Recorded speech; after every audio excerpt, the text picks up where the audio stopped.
ಶ್ಲೋಕ ಸಂಖ್ಯಾ 54. ಸಕೃತ್ತಿವಾಸಾಹ ತಪಸೇ ಯತಾತ್ಮಾ ಗಂಗಾ ಪ್ರವಾಹೋ ಕ್ಷಿತದೇವದಾರು ಪ್ರಸ್ಥಂ ಹಿಮಾದ್ರೇಃ ಮೃಗನಾಭಿಗಂಧಿ ಕಿಂಚಿತ್ ವಣತ್ ಕಿನ್ನರಂ ಅಧ್ಯುವಾಸ. ಪದವಿಭಾಗ.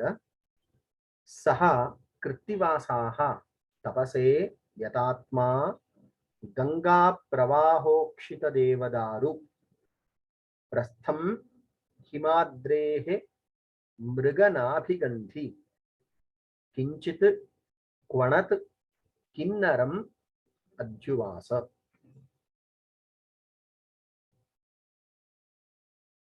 ಅನ್ವಯ ಹೀಗಿದೆ. ಕೃತ್ತಿವಾಸಾಹ ಯತಾತ್ಮ ಸಹ ತಪಸೇ ಗಂಗಾ ಪ್ರವಾಹೋಕ್ಷಿತ ದೇವದಾರು ಮೃಗನಾಭಿಗಂಧಿ ವಣತ್ ಕಿನ್ನರಂ ಕಿಂಚಿತ್ ಹಿಮಾದ್ರೇಃ ಪ್ರಸ್ಥಂ ಅಧ್ಯುವಾಸ.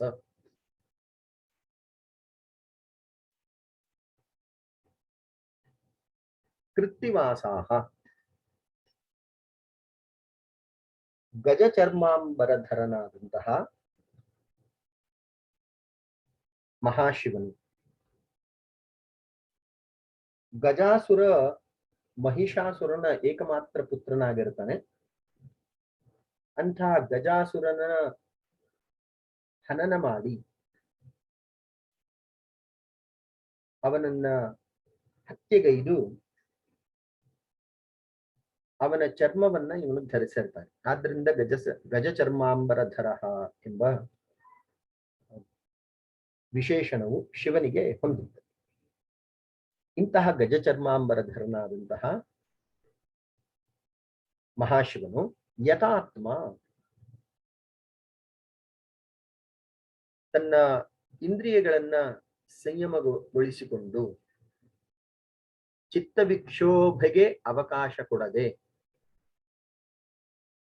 ಯಥಾತ್ಮ ಸಹ ಪಶುಪತಿ ತಪಸೇ ಗಂಗಾ ಪ್ರವಾಹೋಕ್ಷಿತ ದೇವದಾರು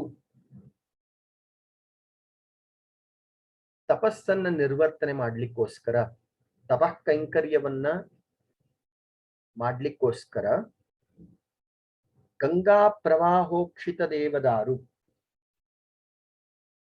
ಗಂಗಾ ಪ್ರವಾಹದಿಂದ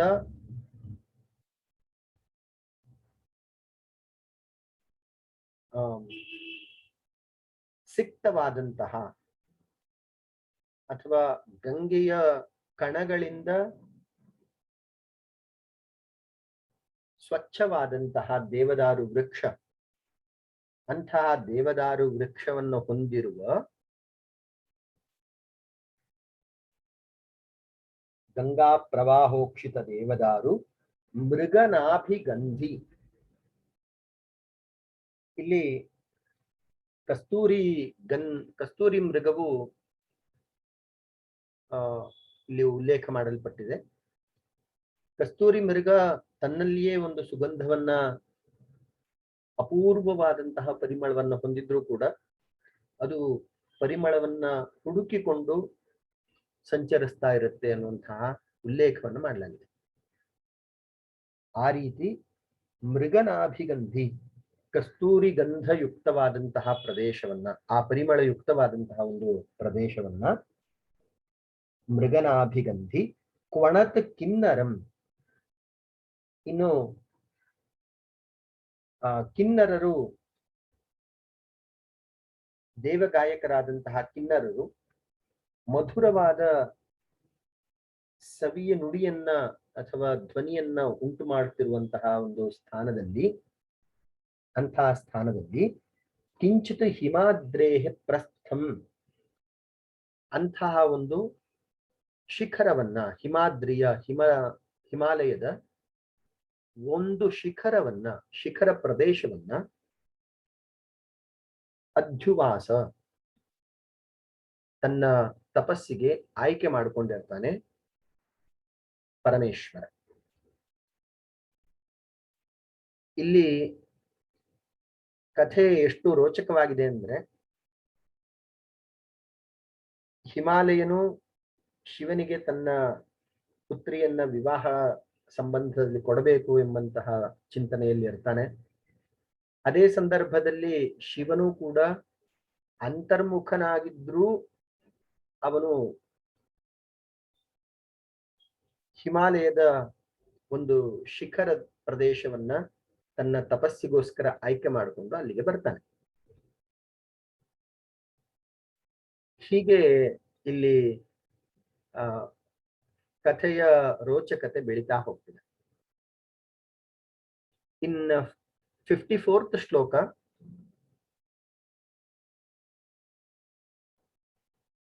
the poet describes how the destiny finds its own game plan in order to meet impossible into possibility.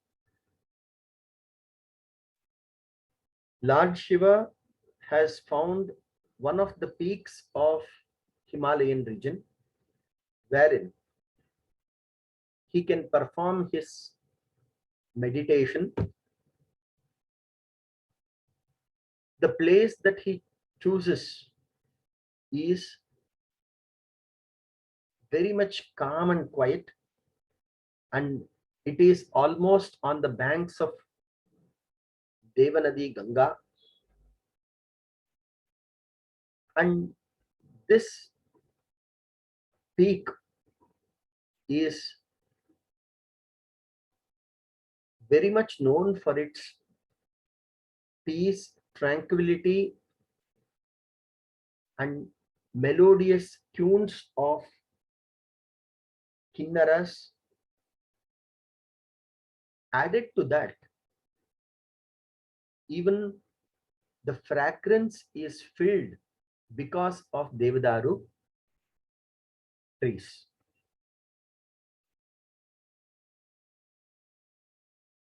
In other words, the holy place is full of divine energy, a melodious, soothing music, natural music of kinnaras, coupled with divine fragrance and divine presence of Devanadi.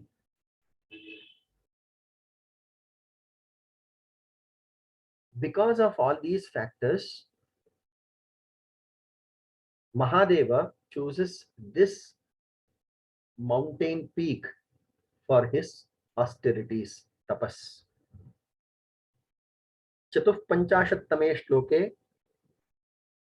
शिवः हिमालयस्य शिखरेषु अन्यतमं शिखरं स्व ध्यानं कर्तुं निश्चिनोति. सः शिखर भागः सुगन्धेन आवृतः देवदारु वृक्ष सन्निधानात् देवनदी गंगा च तत्समीपे एव प्रवहति. देवगायकाः किन्नराः अपि स्वमधुरया वाण्या मधुरेण स्वरेण गायन्तः तत्र सञ्चरन्ति. एवं प्राकृतिके स्वाभाविके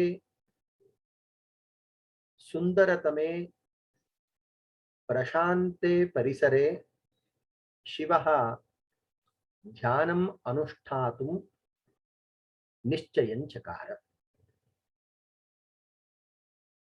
54ನೇ ಶ್ಲೋಕ ಕೊನೆ ಬಾರಿ ಓದ್ತೇನೆ. ಸಕೃತ್ತಿವಾಸಾಹ ತಪಸೇ ಯತಾತ್ಮಾ ಗಂಗಾ ಪ್ರವಾಹೋ ಕ್ಷಿತದೇವದಾರು ಪ್ರಸ್ಥಂ ಹಿಮಾದ್ರೇಃ ಮೃಗನಾಭಿಗಂಧಿ ಕಿಂಚಿತ್ ವಣತ್ ಕಿನ್ನರಂ ಅಧ್ಯುವಾಸ. ಇವತ್ತಿನ ಚರ್ಚೆಯ ಕೊನೆಯ ಶ್ಲೋಕ 55ನೇದು.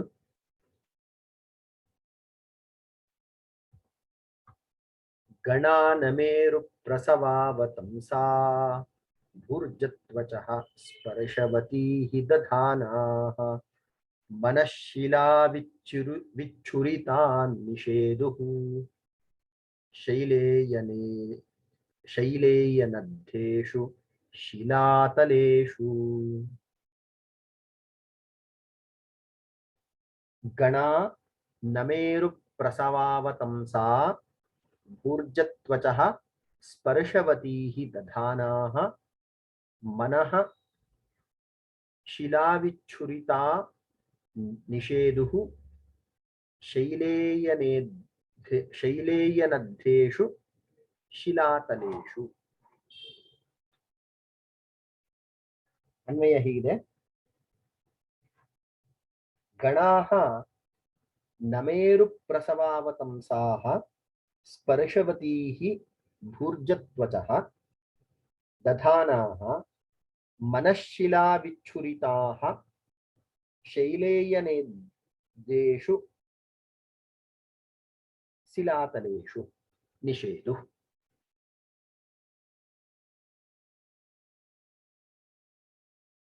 ಈ ಶ್ಲೋಕದಲ್ಲಿ ಮಹಾದೇವನು ಹಿಮಾಲಯದ ನಿಶ್ಚಿತವಾದಂತಹ ಶಿಖರ ಪ್ರದೇಶವನ್ನು ತನ್ನ ಧ್ಯಾನಕ್ಕೆ ಅನುಕೂಲವಾಗಿರುವ ಸಂದರ್ಭದಲ್ಲಿ ನಿರ್ಣಯ ಮಾಡಿರ್ತಾನೆ. ಅಂತಹ ನಿರ್ಣಯವನ್ನ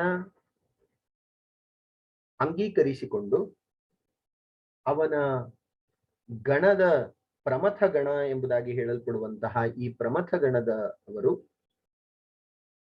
ಆ ಪ್ರದೇಶದಲ್ಲಿ ಈಗಾಗಲೇ ಬಂದು ಸೇರಿರ್ತಾರೆ. ಅದರ ಬಗ್ಗೆ ಈ ಶ್ಲೋಕದಲ್ಲಿ ಉಲ್ಲೇಖ ಮಾಡ್ತಾ ಇದ್ದಾನೆ. ಗಣಾಹ ಗಣಾಹ ಅನ್ನುವ ಶಬ್ದಕ್ಕೆ ಪ್ರಮಥ ಗಣ, ಶಿವನ ಸುತ್ತಲೂ ಇರುವಂತಹ ಈ ಗಣಕ್ಕೆ ಪ್ರಮಥ ಗಣ ಎಂಬಂತಹ ಹೆಸರು. ಈ ಪ್ರಮಥ ಗಣದ ಎಲ್ಲರೂ ಕೂಡ ಗಣಾಹ ನಮೇರು ಪ್ರಸವಾವತಂಸಾಹ,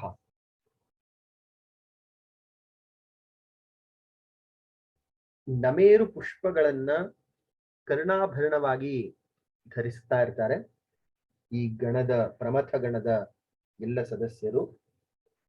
ಹಾಗೆಯೇ ಭೂರ್ಜತ್ವಚಃ, ಮೃದುವಾದಂತಹ ಭೂರ್ಜ ಪತ್ರಗಳನ್ನ ಮೈ ಮೇಲೆ ಹೊತ್ತುಕೊಂಡಿರ್ತಾರೆ.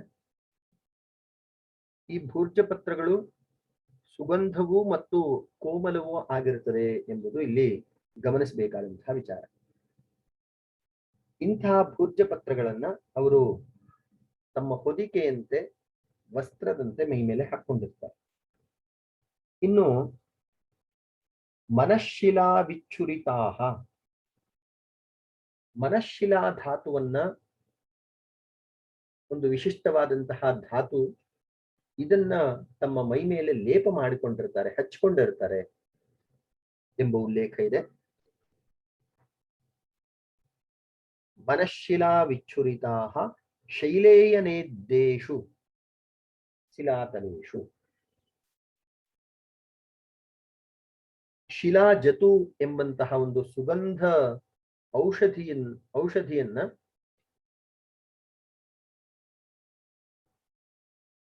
ಆ ಪ್ರದೇಶದಲ್ಲಿ ಕಂಡುಕೊಂಡು ಅಲ್ಲಿ ಈಗಾಗಲೇ ಶಿವಗಣ ಅಥವಾ ಪ್ರಮಥ ಗಣ ಇವರು ಬಂದು ಸೇರಿದ್ದಾರೆ.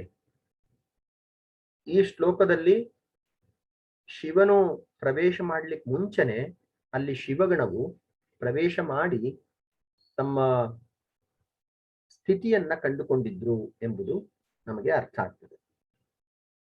ಮತ್ತು ಅವರು ನಮೇರು ಪುಷ್ಪಗಳನ್ನ ಕರ್ಣಾಭರಣವಾಗಿ ಧರಿಸ್ತಾ ಇದ್ರು ಎಂಬಂತಹ ವಿಚಾರವನ್ನ ಇಲ್ಲಿ ಕೊಟ್ಟಿದ್ದಾರೆ.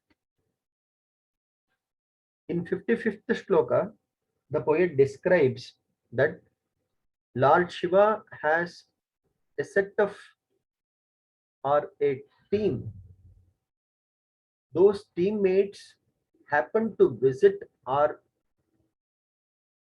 they approach the place wherein Lord Shiva is about to perform the austerity, tapas.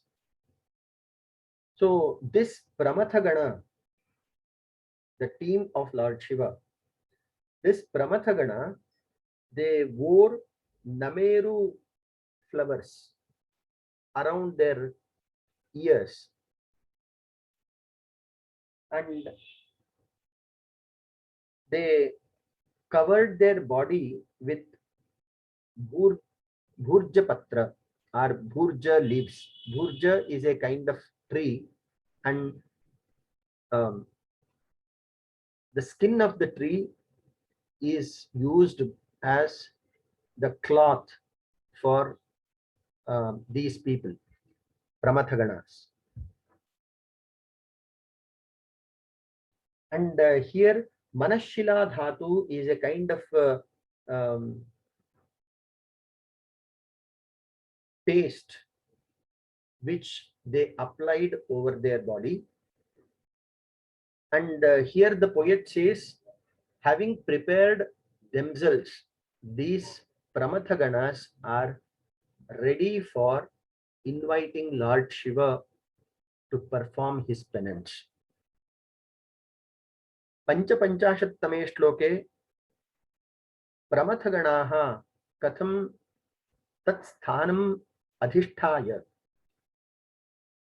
Shivasya आगमनात् पूर्वं स्वसिद्धताम् अकुर्वन् इति वर्णयति. एते प्रमथगणीयाः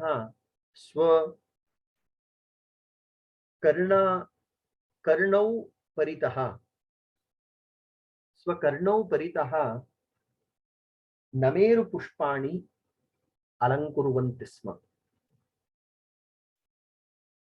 ते भूर्जपत्राणि स्व वस्त्ररूपेण धरन्ति स्म. अपि च मनःशिलाधातुं लेपयन्ति स्म स्वशरीरं शरीरस्य उपरि. एवं एते प्रमथगणीयाः शिव आगमनात् पूर्वमेव तत्र गत्वा सिद्धाः अभूवन् इति पंचपञ्चाशत्तमस्य श्लोकस्य सारः संक्षेपः. पुनरेकवारं श्लोकं वाचयामि. गणानमेरु प्रसवावतंसा भूर्जत्वचः स्पर्शवती हि दधानाः मनःशिला विच्छुरिता निषेदुः शैलेयनद्देषु ಶಿಲಾತಲೇಶು. ಇವತ್ತಿನ ನನ್ನ ಚರ್ಚಾ ಭಾಗ ಪರಿಸಮಾಪ್ತಿಗೊಂಡಿದೆ. ನಿಮ್ಮ ವಿಷಯ ಏನಿದ್ರು ತಿಳಿಸಬಹುದು. ಸರ್, ನನ್ಗೆ ಇನ್ನೊಂದ್ಸರಿ ಗಜ ಚರ್ಮಾಂಬರ ಅಂತ ಹೆಸರು ಬಂದಿದೆಯಲ್ಲ, ಅದನ್ನ ಹೇಳ್ತೀರಾ? ಇಲ್ಲಿ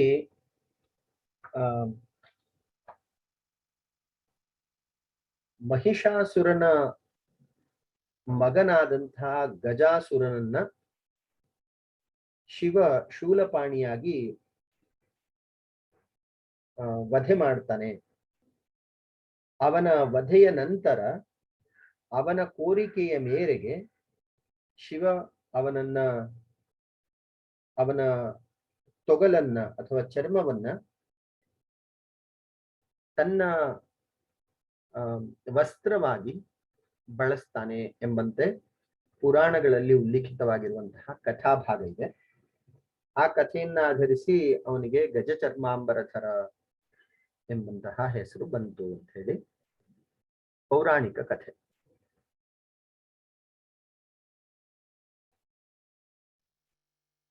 ಅದೊಂದೇ ಸರ್ ಪುಟ್ಟಾಯ್ತು. ಫೈನ್. ಮಂಗಲ ಶ್ಲೋಕದೊಂದಿಗೆ ಸಮಾಪನೆಗೊಳಿಸೋಣ. अस्त्युत्तरस्यां दिशि देवतात्मा हिमालयो नाम नगाधिराजः पूर्वापरौ तोयनिधि वगाह्य स्थितः पृथिव्या इव मानदण्डः. धन्यवादः.